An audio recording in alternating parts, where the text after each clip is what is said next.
Hello everyone and welcome to this video of Adobe Premiere Pro, where today in this lesson we're going to learn how to use the program panel in Adobe Premiere Pro. So let's not waste any time and go right into it, okay? So now let's learn about sequences. And the previous lessons I already told you what a sequence is, okay? Now over here you can see that I have a sequence of this video prepared. Now what I'll do is delete this. Now, there are two ways to create a sequence. First way is to go to sequence, and then we can just go over here also to make the sequence, okay? And if you want to create a new sequence also from the start, you can just select the option over here which says new item and then select sequence, okay? Now, after doing that, you will notice that a pop-up menu comes up where it is asking me what sequence preset I want. Now over here you will see multiple types of sequence presets, ARRI, and if you select any of the presets over here, then we will see more options including the resolution. And here let's say that I'm using the DVNTC, then you will see hertz, kilohertz, standard, widescreen. This is usually used for television. And then HDV, if you go there, you'll see that we have these options. Okay, then VR, we also have an option for recording cameras. As you can see that here we have it. Now, basically, after you go to another option over here, you can select the certain preset and then it will give you a preset description. And here it's telling me that for editing clips recorded in this format, it is a 16:9 ratio interlaced HD video at 50 frames per second. Now this all depends on what type of camera or instrument you use to record your video with, and this will basically give us a sequence for these preset. And then here you will find more options or more information about the preset, including their audio settings, video settings, color space, and default sequence. Okay. Afterwards, you can also go to the settings option over here, which you will see that we have some editing modes, time base, or basically frames per second, video options to choose from, audio options, and video previews. Okay. Then we have the option to also include the width and height as well as over here. But now you'll see that for some presets will not have every option selected for us, or basically we cannot change the option in some video presets. Okay, now most of the time I try to avoid this new sequence option because creating this will basically give me so many options to choose from, and sometimes I might also make mistakes, so we try to clearly avoid that now. Okay, and then afterwards we have the tracks and the VRR video if we have one. Now let's press on cancel. Now the most easiest way to basically create a sequence of the video that you're going. Now in order to do this, we just have to first input our video to the source monitor just by double clicking on this option and it will be there. Okay, afterwards we can just press insert over here, but before that let me set the markers. First over here I want to set the mark in option, and then in 10 seconds, let me step back to the 10-second frame over here. Okay, then I will select the markout option and then I'll clearly press the insert button over here, or I can just click and drag this. Now I'll just drag in the insert option. I'll just use the insert option over here.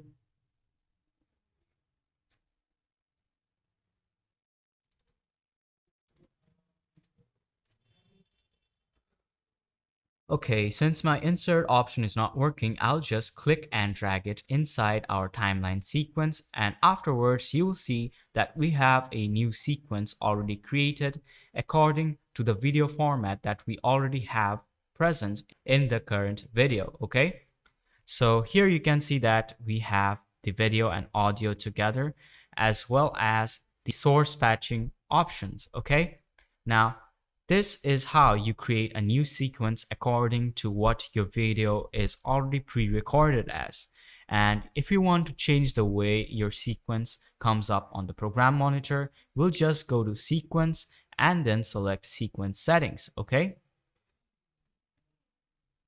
And after that, you can see that it popped up in a new window where we have the first two options as editing mode. And here we can also select the preset that we want to use for our video. Then we have the time base, which is basically the frames per second.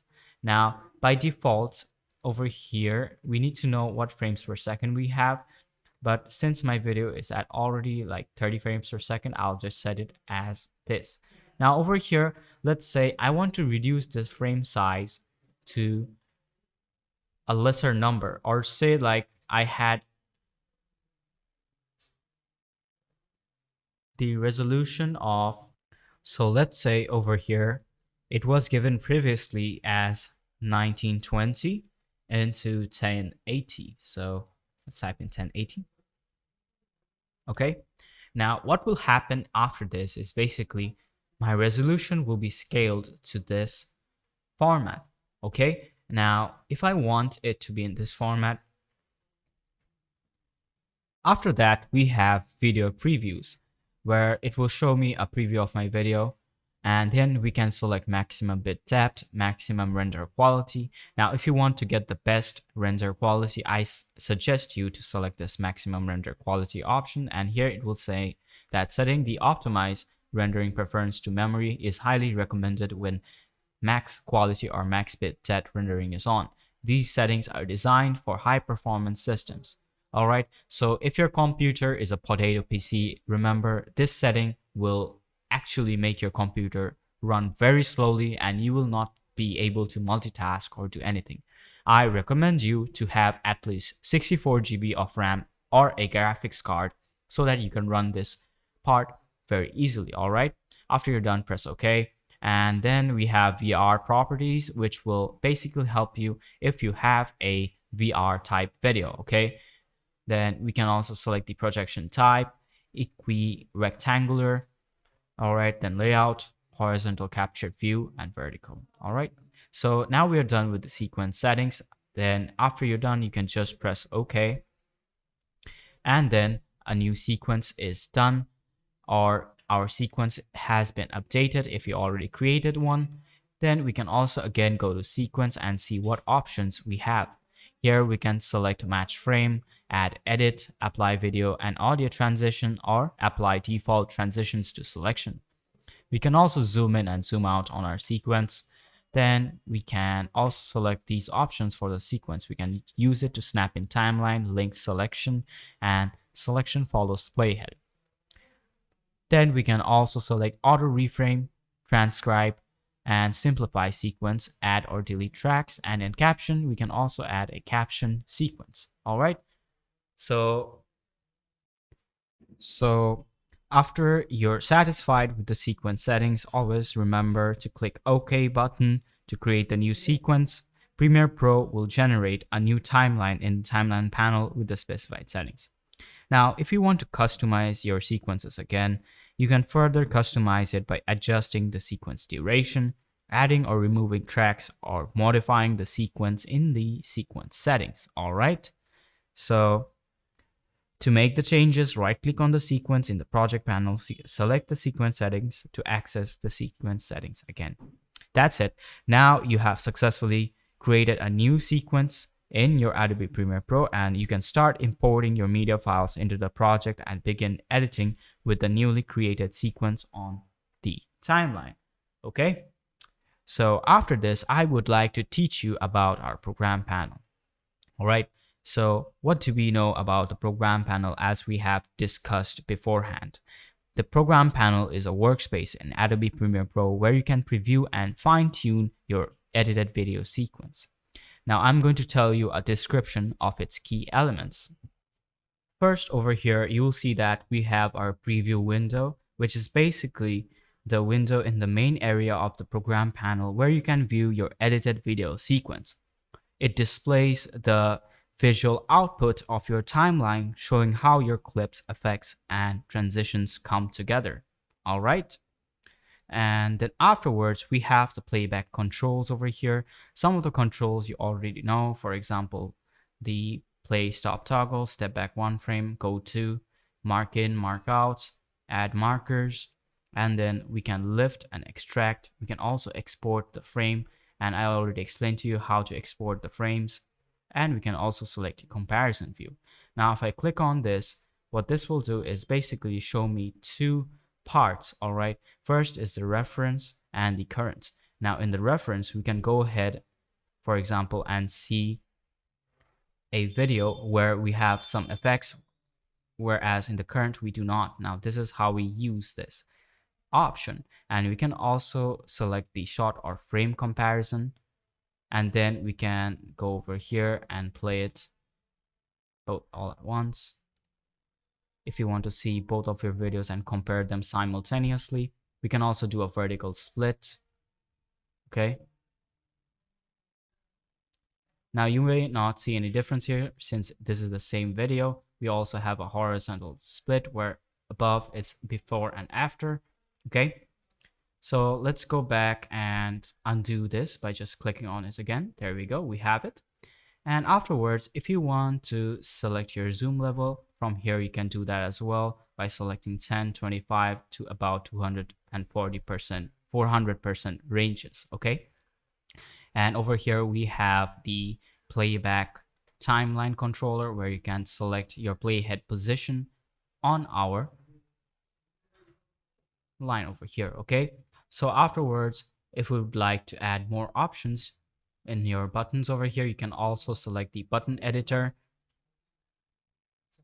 You can also select the button editor and then go ahead and add extra options from here so that you can use them. Now I'll select the show rulers option and put it over here. Okay, and then we can go ahead and cancel this.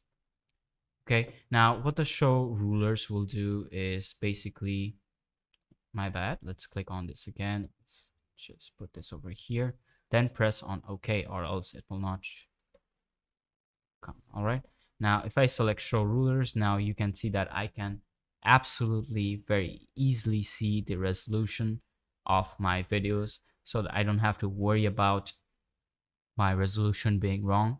And then over here we have the select playback resolution, which is very important. If you have a computer with a constricting RAM, for example, let's say you have 8 GB of RAM, which is absolutely not recommended for using Adobe Premiere Pro. Always use like 64 GB memory of RAM, and I suggest you also to use a graphics card while using Adobe Premiere Pro because it makes your work that much easier. All right. So after that, we can select either to play in full resolution, half, or a quarter. All right. Then if you want to edit the way your program monitor works more, you can always go to settings over here and you'll have more options to choose from, as you can clearly see. Okay. We have a alpha view, composite video view, multi-camera, and comparison view. Like I already showed you over here, this is the comparison view. Okay. Then after that, we have the monitor ambisonics, Adobe immersive environment, which I already explained to you. Playback resolution, pause resolution, let's just put it at that quality. And also over here, high quality playback. If I select on that, you will notice that. Okay, now after that, I will show you how to use your time code display, which is over here, as you can see. And I'll right click on it, then we can select any of these time codes over here. And then if I select feet, now you'll see this is what it shows me. If I select frames, you'll see that it shows me 121 frames per second, and sometimes it increases and decreases according to the video. Okay, if you select the starting of the video, you'll see that it's 0. If you select the end of the video, you'll see that it's 301. Okay, let's go to the start.